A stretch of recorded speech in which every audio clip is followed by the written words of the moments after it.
All right, scholars, welcome back to another explainer. Today we're diving deep into a rigorous, purely empirical linguistic analysis of 1 John 2:18 through 27 in Koine Greek. And I want to be super clear right up front. We are leaving all pastoral, homiletic, and practical applications entirely at the door today. We are going to lock in strictly on the discourse architecture of this text. To do that, we'll be utilizing systemic functional linguistics, or SFL, and verbal aspect theory. It's all about the technical parsing and the sheer mechanical brilliance of the text itself. Okay, let's just quickly map out our agenda.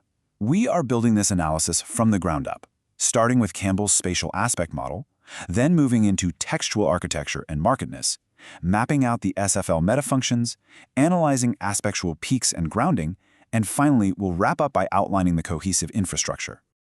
So, let's jump right into Section 1. Campbell's spatial aspect model.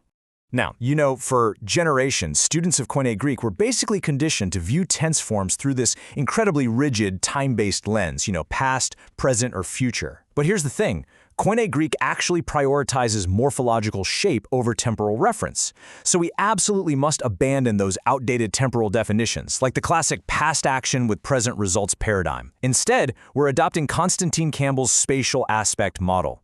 This model completely redefines things by mapping semantic aspects subjectively, specifically through the lens of spatial proximity and remoteness. Under this framework, perfective aspect functions as what we call the external view. Campbell helpfully refers to this as the helicopter view. Basically, whenever the author utilizes the aorist tense form, it acts as this perfective helicopter view. It pulls the reader way back, up into the air, to observe the action in summary, as a complete, singular whole, completely ignoring its internal unfolding. But in stark contrast to that, the imperfective aspect operates as the internal view, or the street view. This aspect literally throws the reader right down onto the pavement, right into the unfolding reality of the action from within. And we see this imperfective aspect encoded primarily in the present and imperfect tense forms, where the internal, ongoing progression of the process is fundamentally what's in view. Think about how we can take a traditional timeline and just completely repurpose it to represent Campbell's axis of proximity and remoteness. The present tense form sits right at +1 degree. That's spatial proximity, meaning it's near to the speaker. The perfect tense form pushes even further inward to +2 degrees, establishing heightened proximity. Then, moving away from the speaker, the aorist and imperfect represent remoteness at -1 degree. And finally, the pluperfect pushes all the way out to -2 degrees, indicating heightened remoteness. Moving right along to Section 2, textual architecture and markedness. Let's consider Clause 219a, ex hemon ex selthon, which translates to out from us they went. When we really analyze the syntax, we see that the prepositional phrase, ex hemon, is intentionally fronted. That's absolutely crucial because it signals a marked thematic shift. It literally forces the reader to focus specifically on the spatial source of the departure, rather than just the action of leaving itself. But then, notice the massive pivot in the very next breath. In Clause 220a, kai himes chrisma ekate, the emphatic pronoun kai himes, meaning and as for you, is fronted right to the topical theme position. This structurally pivots the entire text, creating this razor-sharp intentional contrast between the departed schismatics of 219 and the faithful remaining community that's being addressed in 220. All right, let's step into Section 3, SFL metafunctional feature mapping. Mapping out the ideational metafunctions here reveals a truly striking transition. In Clause 218c, we have a material action process governed by the verb erketai, where the Antichrist is mapped as the actor carrying out a very physical external threat. But then, the shift in 220a transitions entirely to a relational possessive process type, chrisma echete. The community now functions as the possessor, and the anointing is the possessed. The linguistic architecture is perfectly mirroring the thematic shift from an external threat to an internal relational endowment. And this brilliantly illustrates exactly how interpersonal metafunctions operate. We start out in 218a with a highly certain indicative declaration.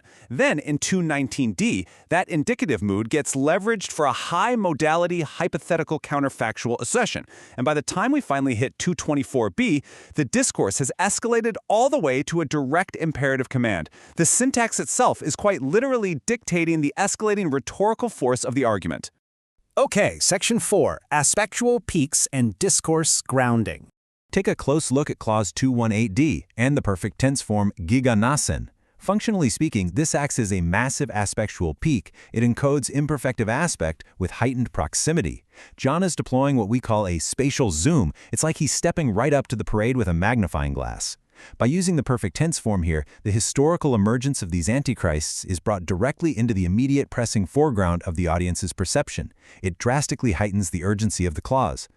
Now, on the complete opposite end of the spectrum, we have clause 219d and the pluperfect tense form memeneketeson. And again, we are completely rejecting that traditional past label. Just throw it out. In the spatial model, this pluperfect encodes imperfective aspect combined with heightened remoteness. It functions essentially as the background to the background. It projects a highly remote, supplementary hypothetical state to linguistically prove that the apostates never truly belonged in the first place. The mechanical precision of Koine Greek aspect is just beautifully juxtaposed when we look at clauses 219a and 219b side by side. Exilthon uses the aorist tense form. There's our perfective helicopter summary, marking the physical departure as a remote, completed event. But immediately following that, ason uses the imperfect tense form, which forces an internal street view of their ongoing background identity. So the physical departure was a summary event, but their underlying lack of belonging was a continuous unfolding reality. It's just brilliant. And that brings us to our final part, Section 5, Cohesive Infrastructure. When we map out the participant tracking networks, we immediately see two primary participant chains locked in total structural opposition. On one side, you have the apostolic community, tracked via fronted pronouns. They possess the anointing, and they know the truth. Set directly against them is the chain of the schismatics, tracked as the many antichrists, those who departed from us and the active deceivers. The entire architecture of the discourse relies heavily on this clear relational binary. So the really crucial point here is how these primary lexical chains function, particularly the abiding chain, which is centered entirely on the verb meno. This lexical root serves as the absolute structural spine driving the underlying logic of the passage. It transitions from a hypothetical counterfactual in 219 to an imperative obligation in 2024, and finally to a present reality in 227. This chain, tightly interwoven with the truth and anointing chains, forms the essential cohesive tissue of the entire text. Let's look at how this logical conjunctive architecture builds. John actually separates his syntax into two distinct operational planes. In step 1, he uses external plane conjunctions, like the departure we saw in 219a, to describe real-world historical sequences. But then in steps 2 and 3, he shifts to the internal plane. He uses Hathan for rhetorical deductions and the adversative Allah to structurally dismantle opponent claims. The text is literally shifting gears between historical event reporting and internal logical argumentation. As we wrap up today, I want to leave you pondering this specific question.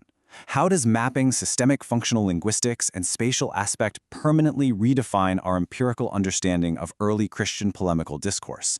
By stripping away all those homiletic assumptions, we uncover the incredible mechanical brilliance of the text syntax. It proves, beyond a shadow of a doubt, that theology in Koine Greek is just as much about grammatical architecture as it is about vocabulary.